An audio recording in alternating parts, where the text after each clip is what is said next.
distinct honor to once again invite the General Chair of ADScAI 2026 and the Head of the Department of Computer Science and Engineering, Professor Udayashankar Tayasivam, to address the gathering.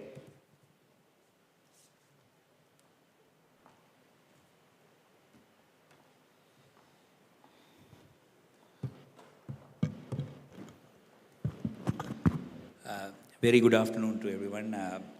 Dean, Faculty of Engineering, the fellow conference committee members, the presenters, reviewers, and also most importantly the keynote, two keynote addressees who are going to deliver the keynotes right after my talk.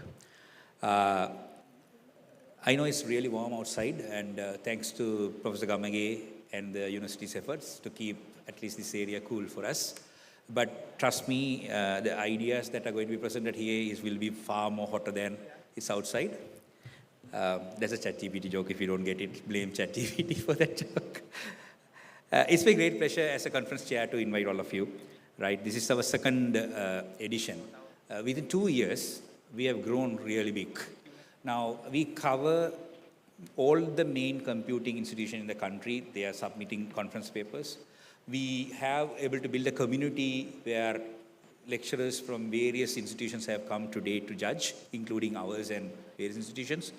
We received 200 valid papers. Now, I'll come to that valid number in a moment. What does that mean to us? So valid papers submitted, and out of the 50 were mainly selected for the main track. One reason that, as I mentioned in the morning, we have now AI helping, accelerating the research in one way or the other.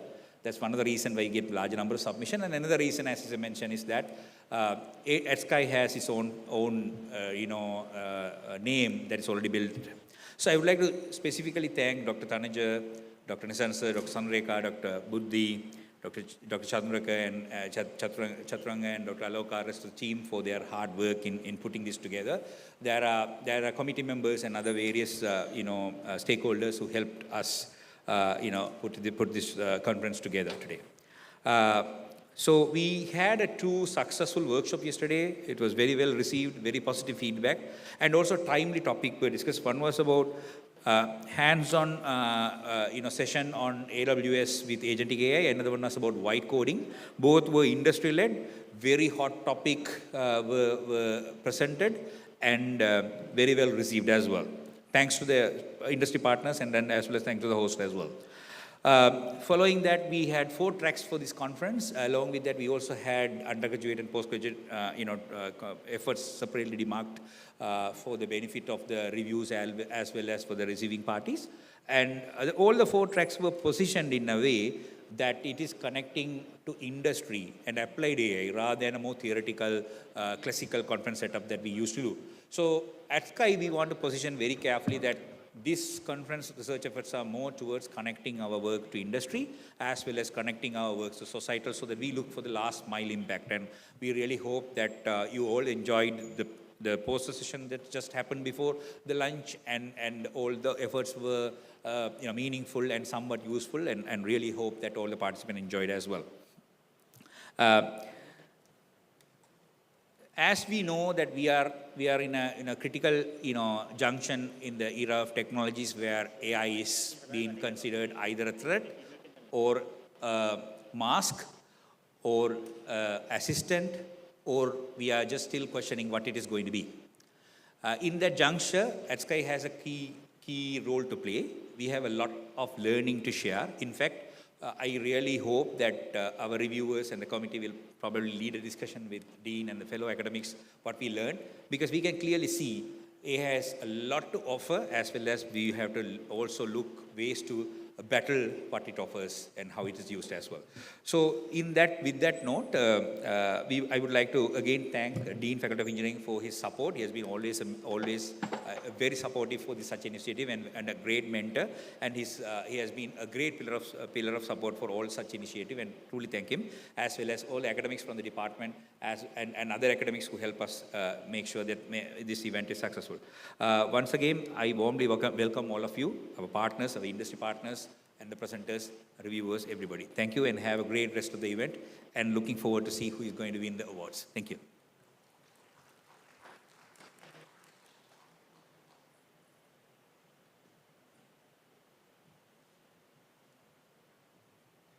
Thank you, sir.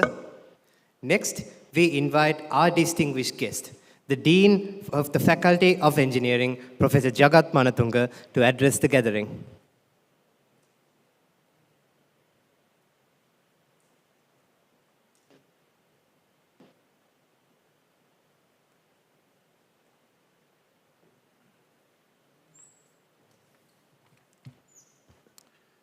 Good afternoon. Head Computer Science and Engineering, my dear academic colleagues, keynote speakers, industry partners,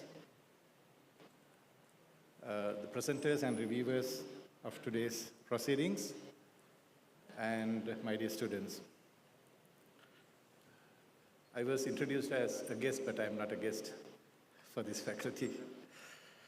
Anyway, I should thank the organizers for inviting me for this great occasion. Thank you very much. And it's indeed a pleasure to join you at the second ADScAI 2026, organized by the Computer Science and Engineering Department of the Faculty of Engineering. The conference is special because it carries the word applied. That word matters. That word matters a lot. Today, the world is not short of algorithms. It is not short of data. It is not short of excitement about artificial intelligence or AI. But what the world urgently needs is the ability to convert these powerful tools into real solutions. Solutions that improve industries, strengthen public services, support better decisions, and address the complex problems faced by the society. That is where applied data science and artificial intelligence becomes truly important. AI is no longer a technology that is unfamiliar. It is not for the future. It is already here. In transport systems, healthcare, finance, education, manufacturing, agriculture, climate change, you name it, it covers all the sectors. Almost all the sectors that serves humanity. But the next great challenge is not simply to build more intelligent machines, intelligent systems. The challenge is to build intelligence that is useful, trustworthy, inclusive, and responsible. The last two are the most important, inclusivity and responsibility. For a country like Sri Lanka, this is a defining opportunity, a defining moment. We may not have the largest markets. We may not have the biggest technology-related companies, but we have very talented young generation like you all who are sitting in front of me. We have strong education institutes. The strongest is, I think, undoubtedly, the Computer Science and Engineering Department. And you are all capable of solving real-world problems, and your ability to produce creative design solutions are what matters most. And if we connect research with industry and innovation with national needs, AI can become more than a global trend. It will serve the national need. It can become a driver of our national development. That is why I referred to ADScAI 2026 as timely, important, and the word applied matters the most. This conference will definitely bring together researchers, industry partners, and innovators. Innovators like you all, the young ones. Not merely to discuss what AI can do, but to ask what AI should do and how we can make it work in the real world. The papers, the presentations, the keynote addresses the discussions, the workshops that you had yesterday are not just academic outputs. They are seeds of future systems. They are seeds of future companies. They are future policies and future collaborations. Some ideas presented in this forum this morning, yesterday, may one day support smarter cities, safe transport systems, better healthcare, and more efficient energy systems, and many more. Resilient responses to climate change, for example, and towards sustainability. To the young researchers, my dear students who are sitting in front of me, I would say, do not be satisfied with using AI as a tool. Learn to shape it, question it, improve it, and most importantly, apply it to problems that others have overlooked, never thought of. The future will not belong only to those who know how to model, how to use models, how to create models. It will belong to those who know how to combine models with meaning. Combine models with meaning. To our academics, researchers, and industry partners, let us make this conference a bridge between theory and practice, a bridge between laboratories and enterprises, between data and decisions, and most importantly, a bridge between ideas and impact that it can have on the societal needs. Finally, I wish to warmly congratulate the head and the organizing team of the CSC for organizing this for the second time. Even though this is the second time, I feel that it has come a long way. ADScAI 2026 and ADScAI itself has a great potential to become not only a conference, but a national platform that would discuss the national need for applied AI solutions. Let us leave today not only with new knowledge, but with new questions, with new partnerships, and a renewed commitment to build AI and data-driven solutions that are powerful, practical, ethical, and deeply human. Thank you, ladies and gentlemen.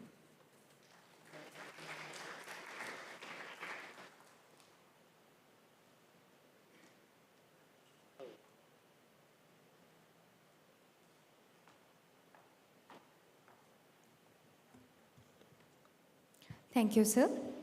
Artificial intelligence is not a substitute for human intelligence. It is a tool to amplify human creativity and ingenuity. It is a true privilege to introduce today's first keynote speaker, Dr. Daya Chintana Vimalasurya. A proud alumnus and former senior lecturer of the Department of Computer Science and Engineering, University of Moratuwa, Dr. Vimalasurya currently serves as the co-founder and CTO of CML Insight in Austin, Texas. With a formidable career spanning roles at Amazon and over 6 years leading data science at Civitas Learning, he now pioneers the development of cutting-edge causal AI and hybrid SaaS LLM applications. He will be joining us today online from Texas. Please welcome Dr. Daya Vimalasurya. Sir, the stage is yours.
6-year graduation. So typically we consider 6-year graduation rather than 4-year graduation because sometimes they will be longer.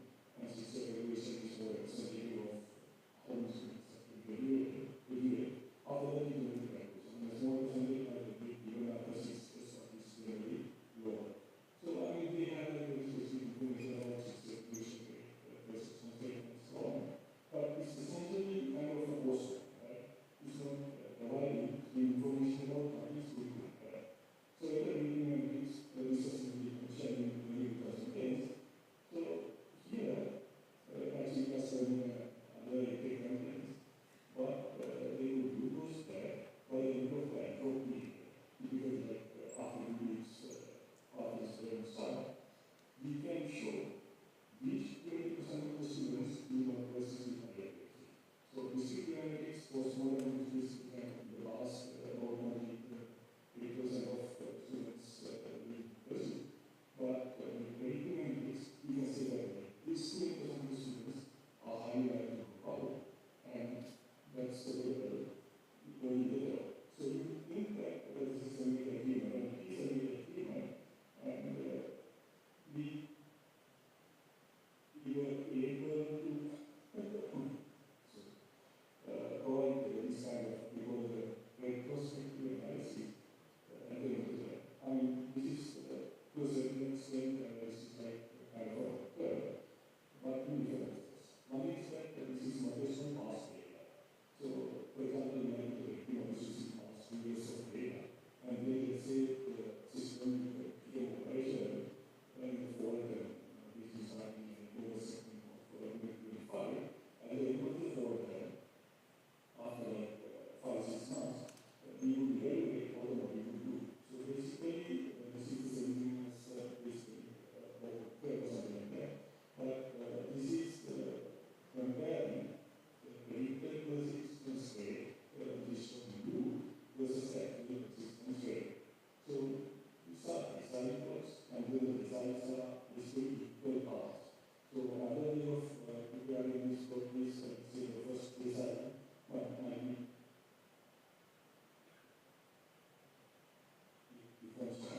but the problem with that approach is that the counts will be similar. The counts will not be similar. For example, 0.9% is small number of students. So the course become kind of meaningless, kind of response. So that will not provide much information.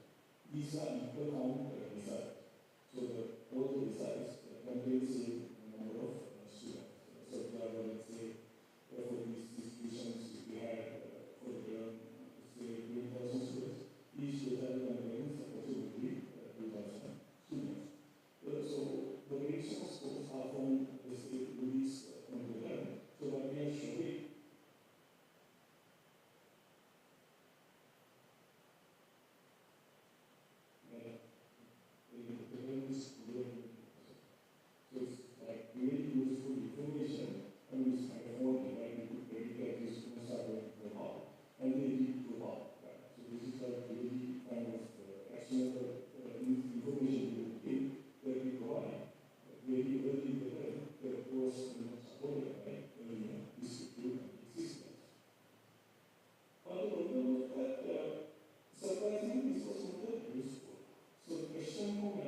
And I would put this platform agnostic, memory-based implementation. So that's even inside this is what we want to do.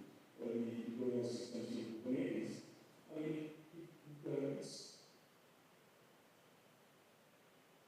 less costly than kind of managed services. And it is the most part, but as a Kubernetes system, which is used as a method.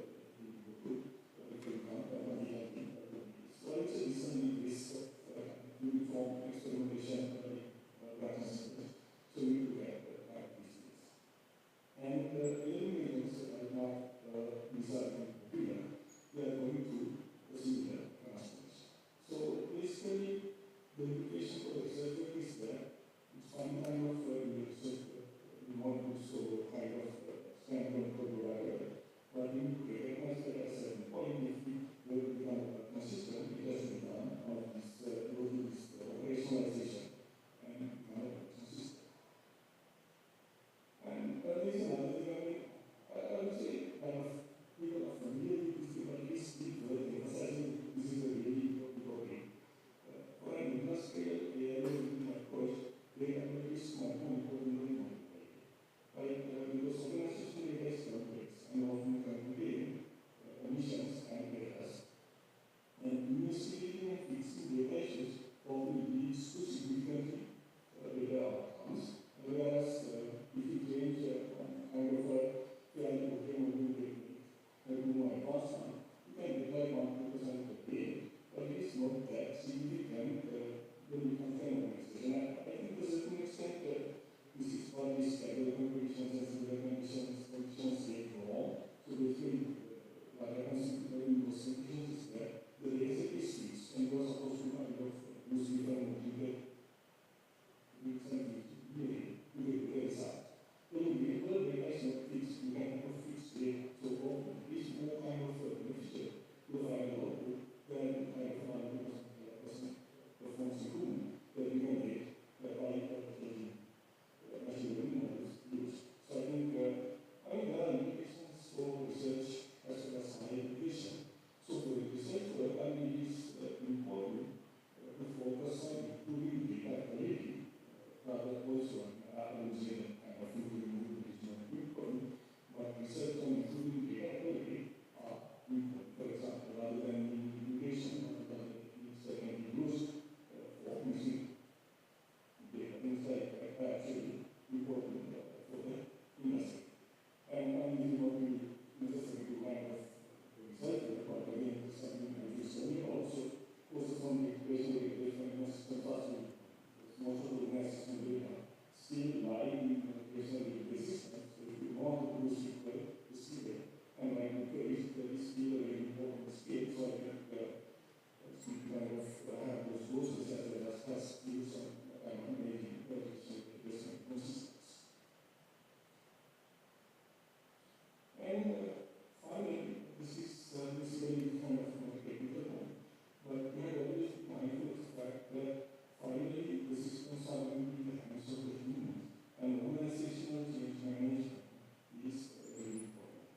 So while implementing these capabilities and production conditions are just a starting point for achieving organizational improvement. And we need to work with stakeholders to develop actions, understand pain points, and make necessary changes to the system. So I was talking about higher education and higher education will develop advanced machine learning systems that help improve management resistance and regulation. And we are still working in this area, achieving the design.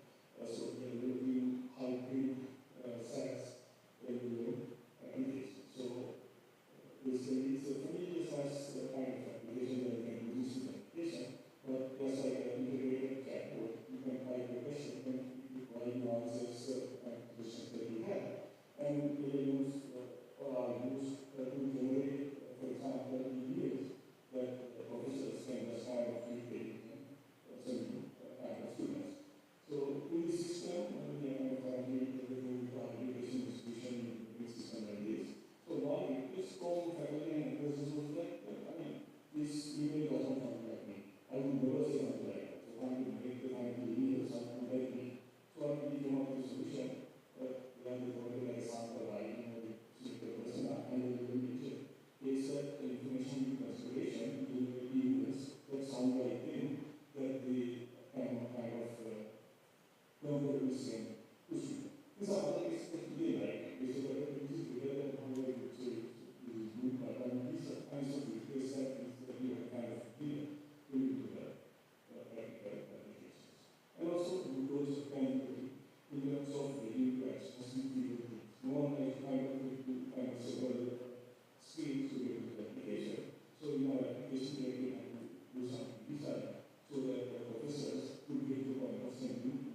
something as simple as operating an arm or kind of cleaning your housing, but without that, the equipment is not properly maintained and it has high chance of failure. So again, paying attention to what people actually need, in addition to kind of incorporating children kind of knowledge, is important in making these systems succeed.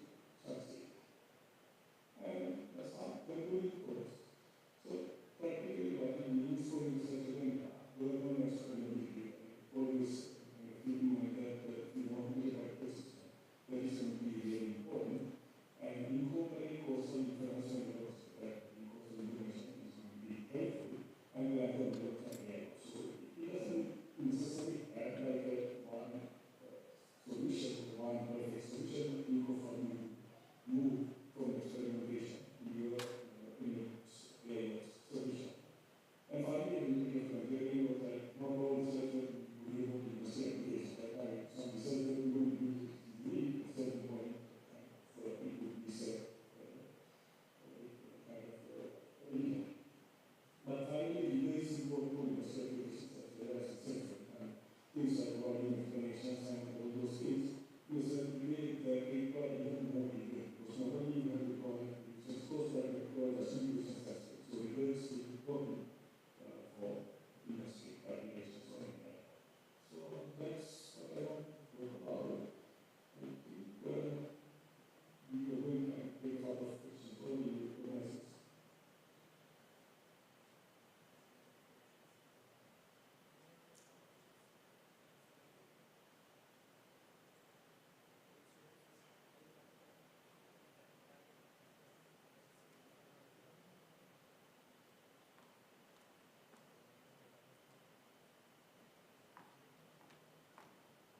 Thank you, sir. Now we are open for questions. If you have any questions, you can ask and clear your doubts.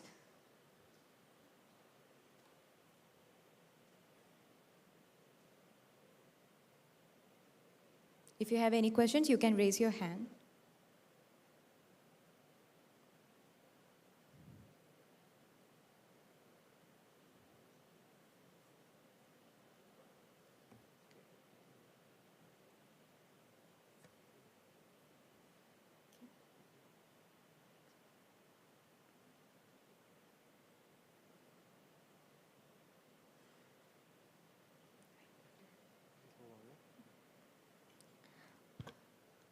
Thank you once again, sir.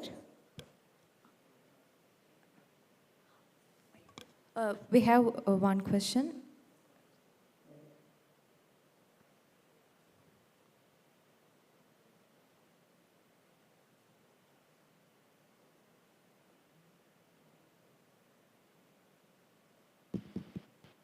Yeah, okay. Thank you very much, Dr. Chintana, for joining in at short notice, as well as early on. I think it's around 4 o'clock there, right? So thank you very much for joining. Yeah, the question is, interesting talk about the learning analytics which you took as an example. So what do you think in terms of like this, of course, maybe not just about the content you suggested, but beyond that, what do you think about like applications and like adoption of these AI-based learning and other LLM-based technologies, and where their ability to adapt them into the like learning and this kind of education arena? What do you think about that? And so thank you. Yeah, that's a really good question. I will be completely visible that we are working with some companies who are building solutions that essentially don't have any professors who are classes. So those institutes will have in implementation nation, it will be kind of tools to work on. And then basically it will kind of evaluate how you are doing. So I would say it's too early to see how this could work out. It might be kind of unsuccessful, but might have certain limitations. As I said, one end of the spectrum is basically a solution that completely relies on visualization agents that provides you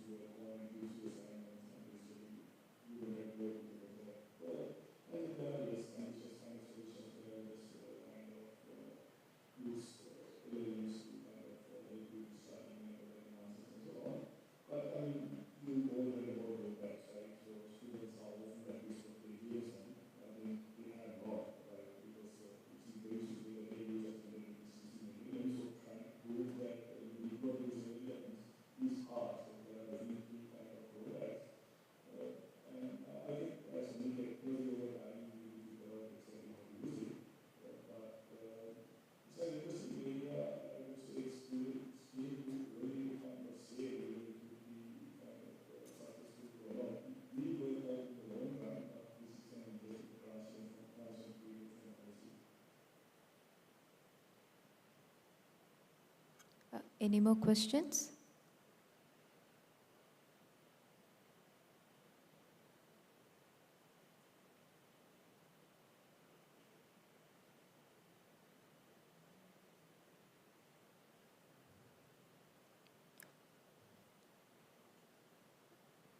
Thank you once again for that enlightening session, sir.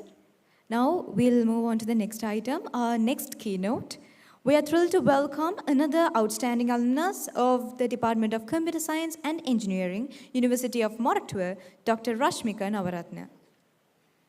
He's currently serving as the principal data scientist at the Culture AMP in Australia and is an honorary research fellow at La Trobe's University, with a rich cultural background spanning technical leadership at 99X Technology to advanced analytics at Coles Group. His expertise lies at the forefront of machine learning, deep learning, computer vision, and cognitive AI. Dr. Rashmika, the stage is yours.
Dr. Rashmika, the stage is yours. You may begin with your session.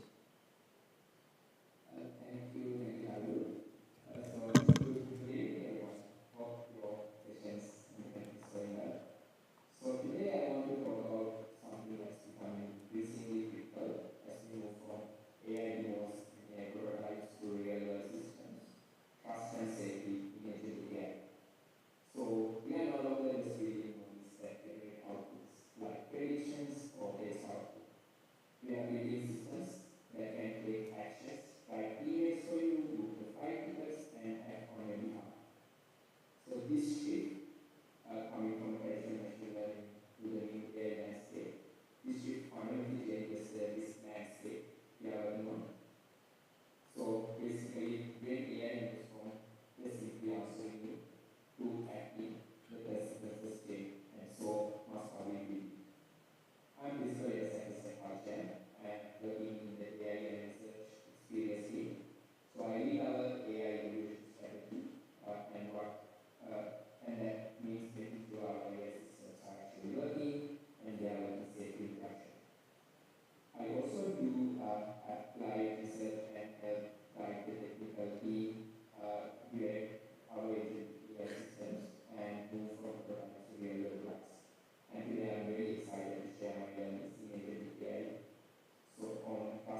moving from the traditional data science to LLMs and now to agentic AI. This has been an exponential change in the ways of working and the paradigm itself. Traditionally, machine learning systems made predictions like forecasting, classification, and if something went wrong, the impact was usually limited. So, in my last 5 to 6 years, I've been working very building machine learning for supermarkets across Australia. So, there have been demand forecasting models to show how many products can be sold in minutes. We, next month and next year, online, so that we can manage inventory, plan promotions, price reductions, and so on and so on. So the API model outputs operations, daily predictions, and then as a human who take actions. So the impact was real, but we generated about $10 million per year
And last one is severity.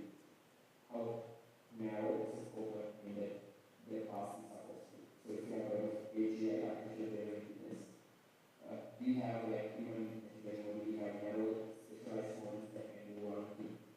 And on the other hand, we have a gen.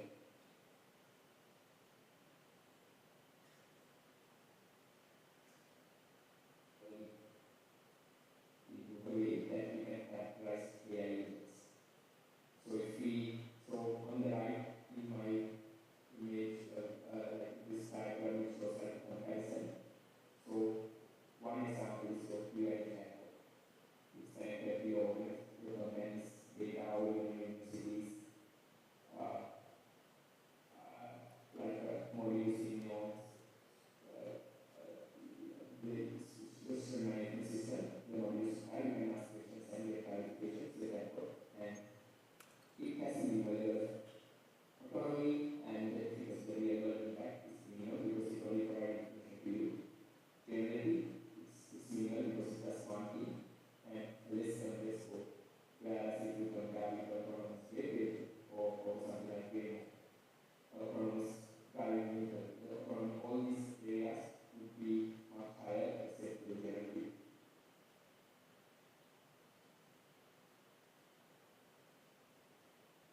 our systems are not connected. So basically this trust and safety are the two sides of the coin. So you need to handle both simultaneously. Fixing one doesn't mean the other one will fix automatically. You have to just let go when you are building AI. And another important factor to be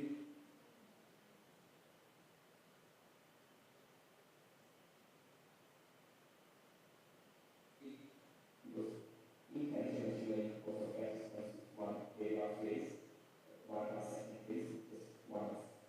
But with AI systems, we can vary and rate phase session and to separate long-term and short-term memory very custom code. For example, imagine an agent reads a additional instruction in the document and then uses that instruction to the current transaction, like it provided inaccurate result view, yeah, that's also. But what it does, it will save this information from things that we discussed into a memory for this storage base. And then what happens in this agent API well, another agent comes, read from that memory or database and take another different action. That again using that incorrect malicious data and then different components and cascade over and over again. So that we are a risk for an error in AI is like a snowball. It will cascade over and over. So that's why it's very important to catch these cascading failures faster so that our systems can be safe. So that's about why we use fast cascading, and now we are coming to how do we manage system basically. I'll take another analogy to explain. So if you go to airport, you can see it's like first they have multiple. First you go to a middle gate and then your baggage scan, and then they do the passport checking, and they have a multiple levels of detectors, different detectors, they go over and take another time, like multiple gateways to check different aspects. It's because not a no single check is perfect, but together they significantly reduce this. And similarly, when it comes to AI systems, you don't and should not rely on just one. You shouldn't just rely on engineering or Tom or having part with AI, but multiple steps. So that's why this is the layer this architecture trying to show here. So we call it like a layer this architecture, or you can simply call it this model. So as shown here, we have multiple layers of defenses to protect our AI systems and make it trustworthy and safe. So each slice will have different holes. So these holes we can consider them as root holes. So accident happen when these holes collide. So that means what couple of holes here they align, then the potential risk can pass through. But most of the times, if a particular thread something previous one of these holes, one of these root holes, it will be captured by the other. And then so forth and so forth, will be captured by one of the latter layers. And here what I've done is basically to this that I've kind of starting you look at your architecture and model selection. What architecture you have, what models you should select, and why you should select those models. So that's sort of like the first layer of defense. Secondly, you have complete learning. So you have part-based system instructions and future examples so that your model will not hallucinate. And the next layer is the part where this may be safe, that you have targets. So you have input classifiers and for schema. So adding multiple layers of targets, which I will talk in the next slide. And then after that, you evaluate your model whether the output is correct and whether there are any biases and multiple areas which again I will focus on upcoming slides. And finally, monitor. You monitor test. You go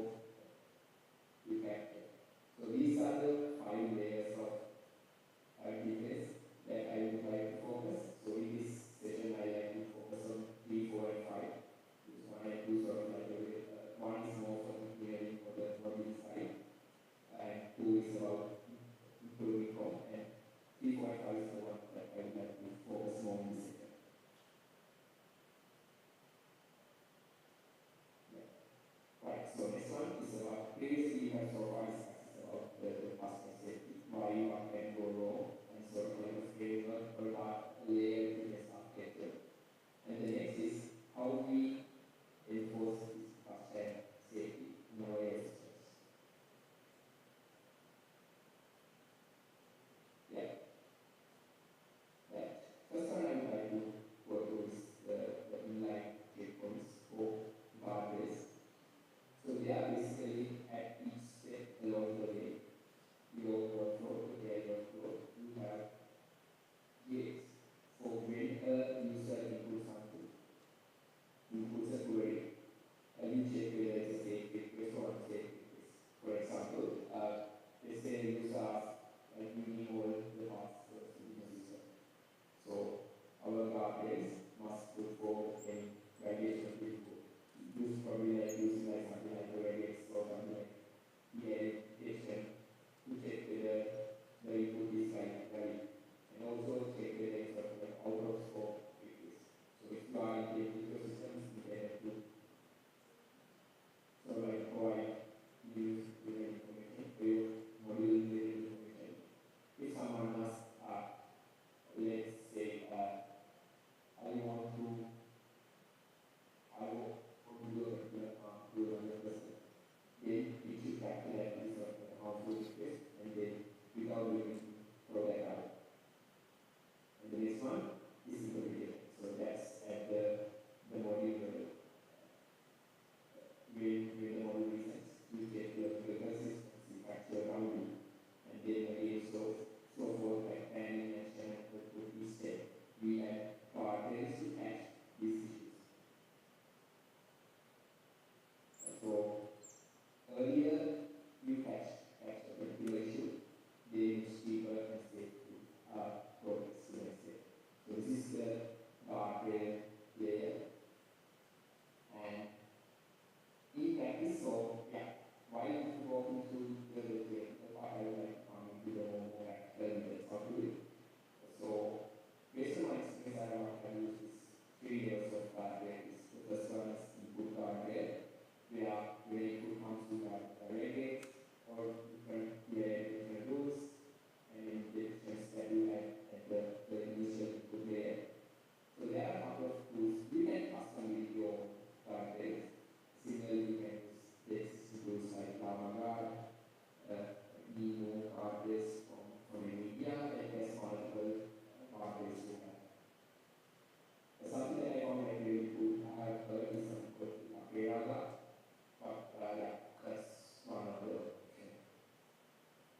not looking at the high level, but looking at the control. If you have like 3 or 4 areas working together, evaluate individual data. So that's where we so in the case of our system, we look at the system works well, our system. And then the second one actually is to where the errors are, where it can go wrong. So that's why the 2 levels of evaluations that's required. And together these two, it sort of like give us confidence, both your overall grid system works as well as the individual components. And if not, we are the case. So last thing is looking at the evaluations parties that we have and then how we implement daily production. Because it's easy to consider these things in silos, coding, product environment, target cost production. You need to consider a lot of things like the latency impacts or how feasible impacts, how constrained you are in the environment, what tools you have, a lot of things to consider. And in production, one of the key areas that I would look at is the first thing is the observability. That means whatever you can't see, you can't fix. So this observability gives us the visibility to how our systems behave and enable us to detect issues early. So why it matters? Again, because these are very complex systems and the failures are not obvious. Because some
we are always using can noise system that will do what it's needed. So that's sort of our mistake from the coming cost of bandwidth development. And also having more clear who's like customer safety under which this is whether it's productive, product managers, whether it's infrastructure side, whether it's data scientists or engineers or software engineers. That's not clear how to do it. And also it was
Thank you, Doctor, for that deep, insightful session on agentic AI from its introduction to how we can ship them. So now we open the floor to ladies and gentlemen of the audience for any questions that you all have.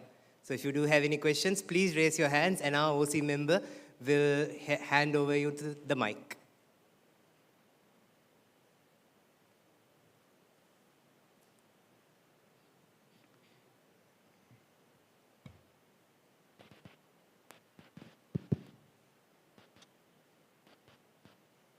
Thank you, Doctor, for that wonderful session. A small question that I had, when you meant LLM as a judge, you can evaluate the component itself. How do you define what tools should have been called? And how is that defined? For example, for a particular question, is it statically defined or based on the query, will it be dynamically updated? That's a good question. So how I would approach that is by using a ground truth data set. So in real machine learning systems, if you explain that kind of machine learning, how you test the data system works, you have sort of like ground truth or test. And then once you build the model with your training data, you test it with your testing. And in the case here, it will be similar because it's very hard to dynamic when you take the select the right tool. So the job we have like couple of scenarios, like 10 scenarios, we actually run manually. And then if they are correct, we put those phrases, put that particular guideline as the correct path. And then also you give couple of or you make a couple of like cases that it will actually fail, where it should have it simply right to this particular database, it actually leaves from this data. So you manually create a wrong case of that the agent work. And then these 10 things, 5 right ones and 5 wrong ones, you put in the LLM structure. If the LLM structure is same as this 5, you are correct and these 5 are wrong, then that means you are verifying your job. So that judge that's what it's supposed to do. Right? And then you apply that judge, that tested or verified LLM judge into production. And then you can do, if it's something not right, then you say that you can pass it. And again, it's a good question that I forgot to put in my slide, which is when you have LLM judge, just simply having an LLM implement instruction and if you reply that, that's sort of like a very unverified judge. Because we have an LLM, then we take another LLM to test that without verifying the secondary LLM as it is right. Ideally, as data scientists or scientists or practitioners, what we should do is we should thoroughly evaluate it. And to do that, we have to get thousands of samples and the data to test it. It's not possible. I would say it's possible in the real context because I also wouldn't spend that much investment to do that because it will take, like, I don't know, a couple of years to do that.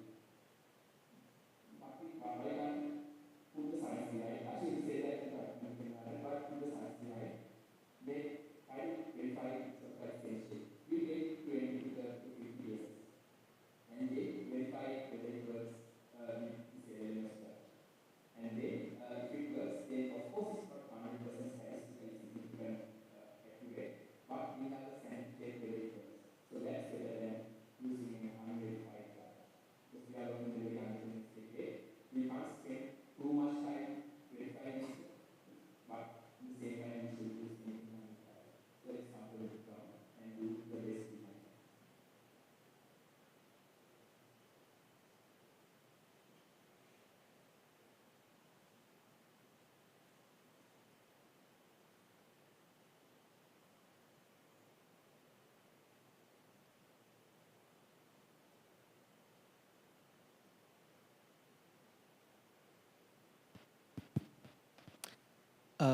Yeah. So let's say I'm implementing a small chatbot. So is there a specific point or a threshold that that my chatbot would become an AI agent? So let's say like my team is working on something.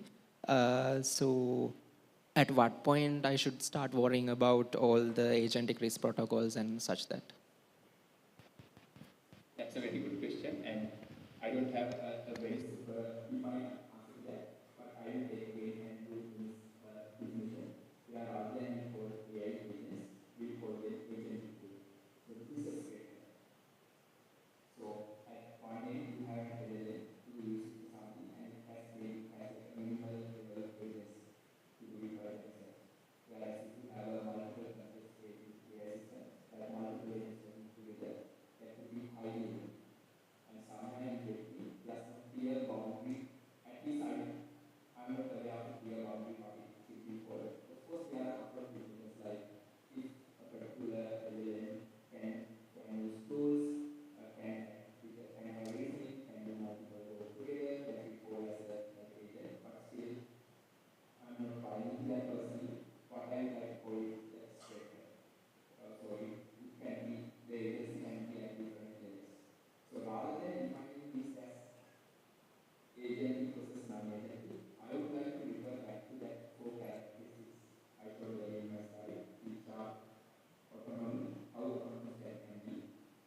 Thanks, sir.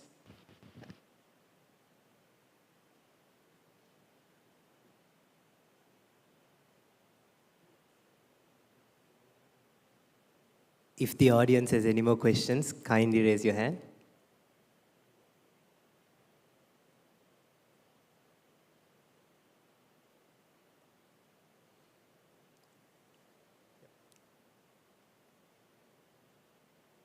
All right.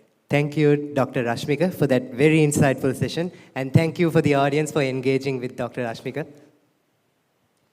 Now, I cordially invite Dr. Tanuja Ambegoda to deliver the program chair's report.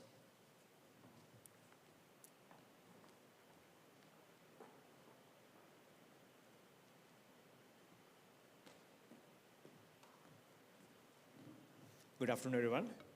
So the next item in the agenda is the awards ceremony. So before that, I will share some key insights about the event this time. I will start with the last year's event. Just after the last year's event, one of the people from the industry said they found the exact person they were looking for in one of the award winners. So the person who got the best paper award got an immediate job offer from one of the industry participants. And he told me after a couple of days that this happened. I was very happy to hear that. So I heard a few more other stories like that, but that's the first thing I would like to share, although it's not the objective of the conference, right? It's to bring industry and academia together, also give a good platform to students. It's also an opportunity for you to connect and find more opportunities, right? So the biggest difference from the last year's conference and last year's symposium and this year's conference is that this time we did over 2 days, right? So yesterday we had the workshops, today we had the posters and the talks. So last time we didn't have also talks, we didn't have oral presentations, that's also an addition. I would like to share some key insights. So we got just under 200 submissions this time, right? And we accepted 6 oral presentations and 75 posters. And we accepted, I think, over 50 undergraduate posters. So it's not just a number in the footnote. I think it's an important figure for us because we can learn from what you do with us, right? So it seems that it's a good platform for undergraduate research showcasing, right? We see lots of projects that are on the way. They are not fully completed, but still it's good to see the undergraduates coming and presenting their work, being judged by industry, by academics, right? It's not easy as an undergraduate. So, but thanks for doing that, and it also defines the character of the conference. So there are a couple of things we would do better next time. So we hope to give a longer window for the camera ready, like a longer window from the decisions until the conference is done. We had a technical, let's say, challenge because we went into Open Review as our submission platform, which is used by only the top conferences like ICLR, ICML, right? Probably one of the few Sri Lankan conferences that does it. But that being said, so next year it will be much more smooth, faster. We'll have much more time before the conference when the decisions are given. The conference becomes an actual conference with you. Otherwise, it's just a set of banners and posters, right? Just a venue. So the participation, starting from our organizing team, right, who have been here way before I and most of you came, also yesterday, the days before that as well, and also weeks before that, organizing everything. Also the reviewers. We had around 300 reviewers for our submissions, which were just under 200, right? So they carried a lot of weight to get the decisions ready for your papers, and the track chairs pulled a lot of weight to get the reviewers organized, get things done. Until the last moment, we were like having a lot of, let's say, responsibility to get the reviews done in time before the conference. And beyond that, we had global challenges as well. At some point, it was not clear if we could have the conference. 3-4 weeks back, right, with the looming fuel crisis, potential energy crisis, right, we were not sure actually. At least I was quite worried of having the conference the way we planned. So we are glad, of course, that we managed to pull it off. Thanks to everyone involved. Also, the venue, Professor Gamage, provided lots of support because we initially planned to have it somewhere outside, and in the last moment, with the approval of the Deputy Vice Chancellor, also all in short notice, we got it approved, and Professor Chandra Gamage made sure everything worked perfectly well here. Yes, so also the Dean of Faculty of Engineering was very supportive, right? So he had to actually be in a very important meeting. He held it back. He was actually late for that meeting because of our invitation here. He said, okay, I'll go late because I would like to take part in our event. So we get support, right? So we want to do something important here. We provide a platform for students, for industry to come together. Engineering level of work, right? It's a unique platform, I believe, for not just University of Moratuwa or just the universities around Colombo. We had participants from Ruhuna and faraway places as well. Right? So hopefully we will turn it into a very successful national platform in the years to come. And it's nice to see that people are willing to contribute. I mean, look at the keynote speakers, right? One was from Texas. It was 4 a.m., right? Very early morning. He could have just said no, but he said yes to share his thoughts with us, his knowledge with us. Also with Rashmika, Dr. Rashmika in Australia, quite late. So they said yes to, talk to us, share their knowledge with us. So when we do something, people support. When we do something good, people support well, right? So it's a interesting and a very motivating insight I would like to share with you. I think I covered all the numbers. The awards are ready. I thought I had to stall until the awards are ready, but thanks to our team, the awards are ready on time.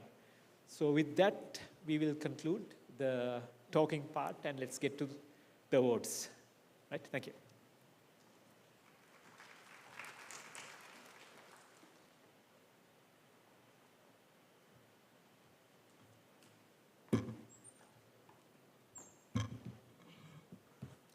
Thank you, Dr. Tanuja.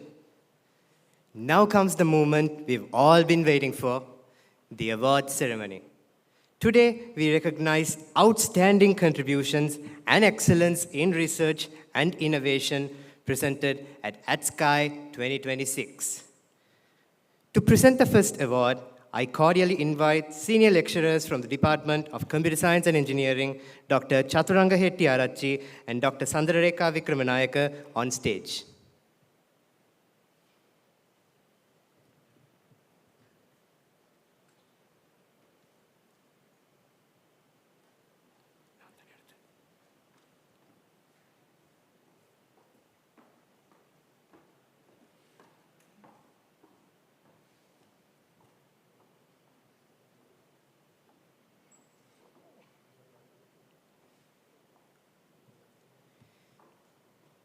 The award for the best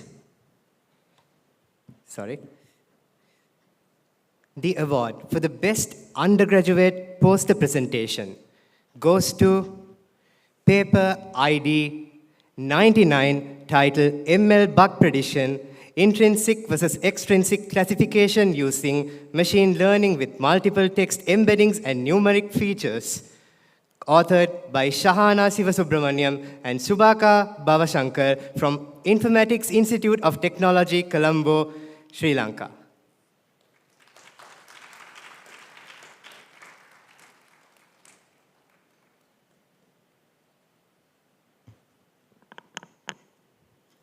Let's move on to the next award. We are thrilled to highlight the incredible research showcased in the postgraduate category. The award for Best Postgraduate Poster Presentation goes to Paper ID 32, titled A Two-Stage Hybrid Information Retrieval System Using Elasticsearch and Neural Re-ranking, a case study on immigration domain, authored by Karthigesu Dilani from Department of Computer Science and Engineering, University of Moratuwa.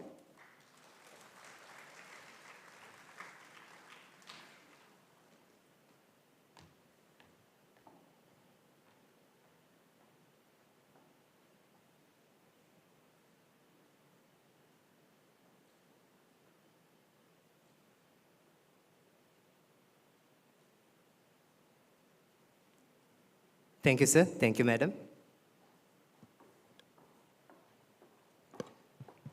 To present the next award, I cordially invite senior lecturers from the Department of Computer Science and Engineering, Dr. Buddhika Karunaratne and Dr. Nisansa De Silva.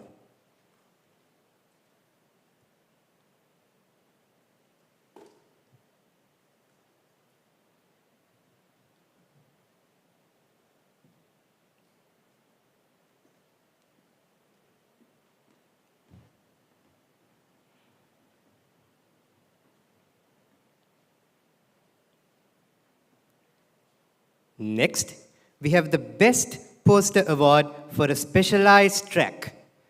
The award goes to Paper ID 80, Bridging the Trust Gap, a physical informed thermal surrogate for aluminum extrusion and low data environments, authored by Theruvan Jayasinghe and Thisara Velavanda from Boffin Institute of Data Science, Colombo.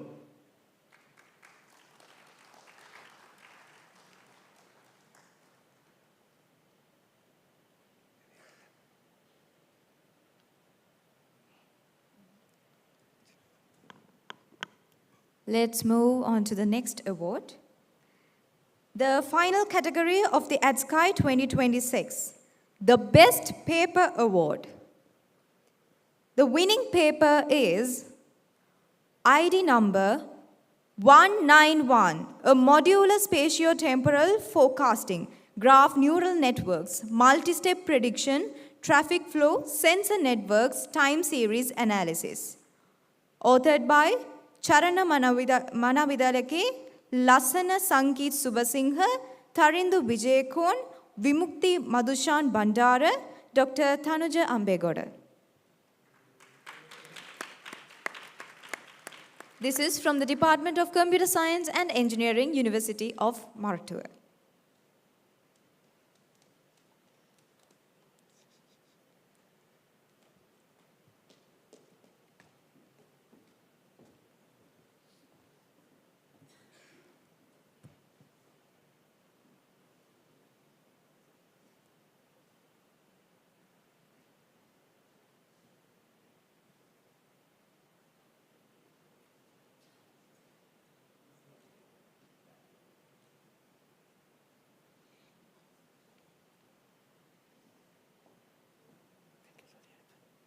Thank you, sir.